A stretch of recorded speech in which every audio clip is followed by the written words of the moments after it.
Baik Bapak Ibu dosen, Assalamualaikum warahmatullahi wabarakatuh. Kembali lagi dengan saya di channel Mimbar Intelek. Nah, ini informasi yang saya sampaikan ini saya mengutip dari tulisan Pak Dr. Eko Wahyuyanto, di mana beliau menyebutkan bahwa gelar palsu itu menggerus martabat ilmu. Nah, tentu ini menjadi pertanyaan besar, gelar palsu yang dimaksud itu seperti apa saja ya. Jadi di dalam video ini saya akan mengulasnya secara lengkap, secara singkat, padat ya. Jadi pastikan stay tune tetap di channel ini. Tapi sebelum saya membahas ini lebih dalam, saya menginformasikan kepada teman-teman dosen bahwa bagi Bapak Ibu dosen yang ingin mendownload e-book yang bisa digunakan untuk menulis jurnal-jurnal Scopus, kemudian jurnal Sinta 1 hingga Sinta 6, menulis buku yang dilakukan dengan prompting ChatGPT, Bapak Ibu dosen bisa mendownloadnya melalui link yang sudah saya sediakan pada deskripsi dari video saya ini. Nah, jadi yang pertama dulu, artikel ini itu memuat telah opini tentang fenomena penyalahgunaan gelar ya dan sertifikasi yang diposisikan serta dengan gelar akademik formal. Jadi ini bukan mengkritisi ya. Jadi beberapa artikel itu, beberapa penalaah penulis mengkritik tren yang semakin berkembang di masyarakat di mana gelar non akademik atau sertifikasi singkat seringkali digunakan seolah-olah setara dengan gelar akademik yang sah melalui proses pendidikan formal yang panjang. Nah, intinya adalah kalau kita lihat bahwa penulis mencatat tren di mana banyak orang itu mencantumkan deretan inisial ya, seperti CS Pro, kemudian CRMP, kemudian CMP, dan lain-lain di belakang nama mereka, yang seringkali sama dengan disetarakan dengan gelar akademik seperti S1, S2, atau bahkan doktor ya. Ini termasuk sertifikasi dari lembaga pelatihan yang mungkin hanya membutuhkan beberapa hari pelatihan.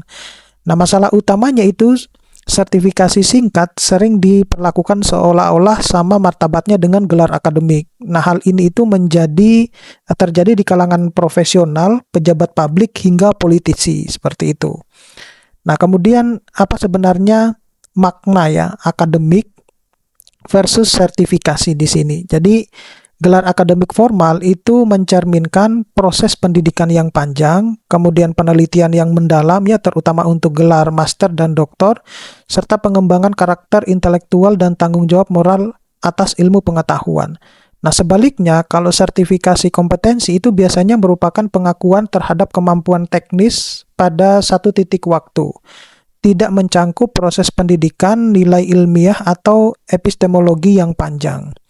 Nah, seperti apa sebenarnya kemudian dampaknya ya, permasalahan utamanya itu seperti apa? Jadi, dampak negatif dari praktek ini itu menurut beberapa artikel, konsekuensi dari menyetarakan sertifikasi dengan gelar akademik itu antara lain ya, jadi devaluasi ilmu pengetahuan, di mana ilmu kehilangan makna filosofi dan sosialnya, kemudian merendahkan gelar akademik sejati, menjadikan gelar hasil studi panjang terlihat sama dengan sertifikat singkat gitu.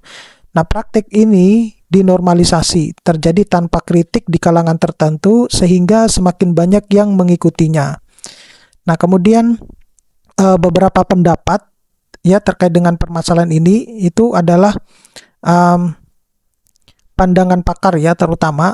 Jadi kalau kita mengutip dari tulisannya Prof. Dr. Arif Rahman, pakar pendidikan nasional dan mantan Ketua Dewan Eksekutif BAN PT ya, menegaskan bahwa gelar akademik itu bukan sekedar tanda lulus. Nah, ia merupakan kontrak sosial antara individu dan masyarakat, bukti bahwa individu itu telah melalui proses epistemologis yang ketat, tahu batas pengetahuannya, dan memikul tanggung jawab moral atas ilmu yang dimilikinya.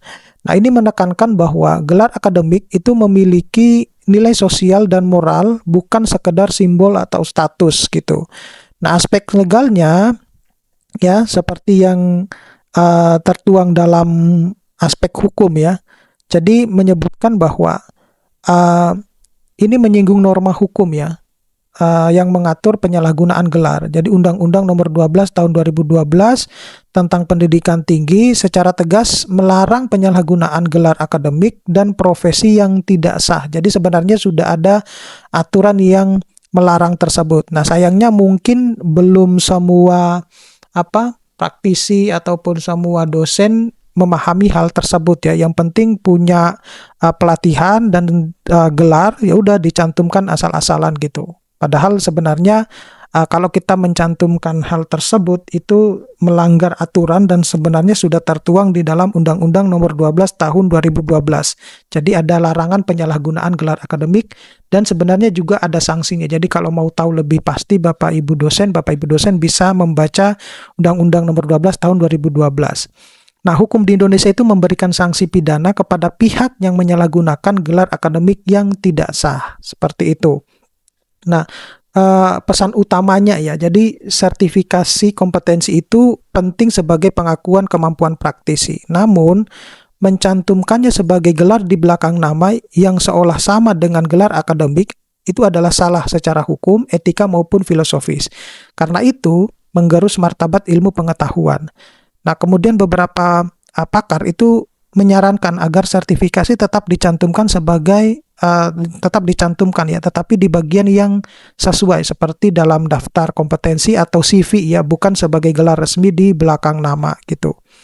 Nah, sebagai konteks tambahan fenomena gelar palsu ini, jadi meskipun tidak dibahas langsung ya di dalam beberapa workshop misalnya atau di mana fenomena gelar palsu dan atau gelar instan itu telah menjadi perbincangan di Indonesia. Nah, banyak orang yang menggelar gelar secara cepat dengan kualitas akademik yang diragukan. Kasus penyalahgunaan gelar bahkan menimbulkan kontroversi hukum, kritik etika, dan dampak sosial. Nah, ini menunjukkan bahwa isu gelar dan integritas akademik itu bukan unik ya, tetapi bagian dari fenomena global yang mempengaruhi pendidikan dan kepercayaan masyarakat pada kredibilitas dari akademik. Nah, secara kesimpulan ya, bahwasanya